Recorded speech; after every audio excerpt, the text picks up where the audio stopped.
From the rugged shores of Corsica, a boy was born who would one day hold Europe in the palm of his hand. His name was Napoleon Bonaparte. This is the story of his meteoric rise and tragic fall, a tale of ambition, genius, and destiny. Born in 1769, Napoleon Bonaparte was a son of minor Corsican nobility. Sent to military school in France, he was an outsider, teased for his accent and humble origins. But within this quiet, studious boy burned a fire of ambition and an intellect that saw the world not as it was, but as it could be. He devoured books on history, strategy, and law, preparing for a future only he could envision. The French Revolution lit the fuse of his career. As chaos consumed France, the young artillery officer saw opportunity. His strategic genius first shone at the siege of Toulon, where he drove out British forces and was promoted to general at the astonishing age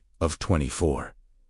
France was a nation in turmoil, searching for a hero, and in Napoleon they found one. His campaigns in Italy were legendary. With a small, starving army, he faced down the might of Austria, winning battle after battle through sheer tactical brilliance and audacious speed. He was more than a general. He was a leader who inspired fanatical devotion. He spoke to his men of glory and riches, and they followed him through fire and snow. He was a master of propaganda, crafting his own legend with every victory. Returning to France as a national icon, he found a weak and corrupt government. In 1799, in a daring coup d'état, he seized power, becoming first consul. The chaos of the revolution gave way to the order of his rule. He declared, "The revolution is over. I am the revolution." As ruler, Napoleon proved as brilliant a statesman as he was a general. He centralized the government, reformed the banking system, and modernized education. His most enduring legacy is the Napoleonic Code, a legal framework that enshrined principles of equality and meritocracy. It swept away centuries of feudal laws and became the basis for legal systems across the world. He was building a new France, a new Europe, in his own image. In 1804, in a ceremony of unparalleled grandeur at Notre Dame Cathedral, he crowned himself Emperor of the French. He took the crown from the Pope's hands and placed it on his own head, a powerful symbol that his authority came from himself alone. His ambition now knew no bounds. He dreamed of a united European empire, ruled from Paris, bound by his laws and his will. The battlefields of Europe became his chess. At Austerlitz in 1805, in what is called his masterpiece, he crushed the combined armies of Austria and Russia. He rewrote the map of Europe, installing his family and marshals as kings and princes. From Spain to Poland, the name Napoleon was spoken with a mixture of awe and fear. For a decade, he seemed invincible, a colossus bestriding the continent. But the seeds of his downfall were sown at the height of his power. The constant warfare drained France of its men and resources. His continental system, a blockade designed to cripple his great rival, Britain, backfired, harming the European economy. His invasion of Spain turned into a bloody, protracted guerrilla war, a Spanish ulcer that would bleed his empire dry. His ambition was morphing into hubris. Then came the fatal mistake, the invasion of Russia in 1812. He led the Grande Army, over 500,000 strong, into the unforgiving steppes. The Russians refused to give battle, instead retreating deeper and deeper, burning the earth behind them. Napoleon captured a deserted, burning Moscow, but it was a hollow victory. The brutal Russian winter descended, and the retreat became one of history's greatest military disasters. Starvation, frostbite, and relentless Cossack raids annihilated his army. He returned to France with only a fraction of the men who had marched out.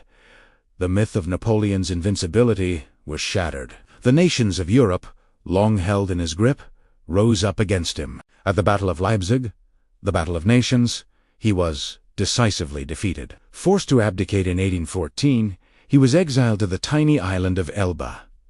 The world thought the Napoleonic era was over, but the story wasn't finished. Less than a year later, in a final, incredible gamble, he escaped Elba, landed in France, and rallied the nation to his side. The soldiers sent to arrest him, instead, kneeled and shouted, "Vive l'Empereur!" He marched on Paris and reclaimed his throne without a single shot fired.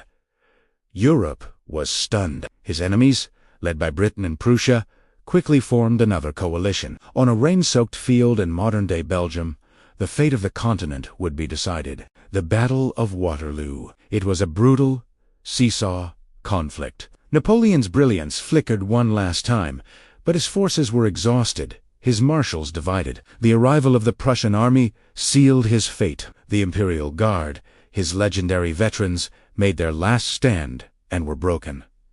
The dream was over. This time, there would be no return. He was exiled to the remote, wind-swept rock of St. Helena in the middle of the Atlantic Ocean. There, he spent his final 6 years, a prisoner guarded by the sea, writing his memoirs, crafting the final chapter of his own legend. He died in 1821, at the age of 51. So what is the legacy of this man? Was he a tyrant who bled Europe for his own glory, or a visionary who dragged a continent out of feudalism and into the modern age?